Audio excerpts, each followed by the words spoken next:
What I have found, particularly since I have been down at the General Assembly, is that, these big corporations, powerful interests, have lobbyists. They have folks who come down there and advocate for them, who push for legislation and policy that represents what their clients' interests are. And remarkably, working and middle-class families are largely left out of those conversations.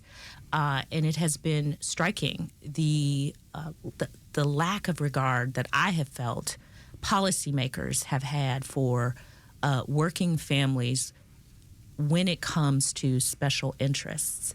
And the conversations get skewed, the facts get misconstrued, and so you really have to be centered in who you are as a lawmaker, so that you don't lose sight of who you are there to represent, because there are folks that will lobby and try to lobby you hard, and that's fine, they're doing their jobs.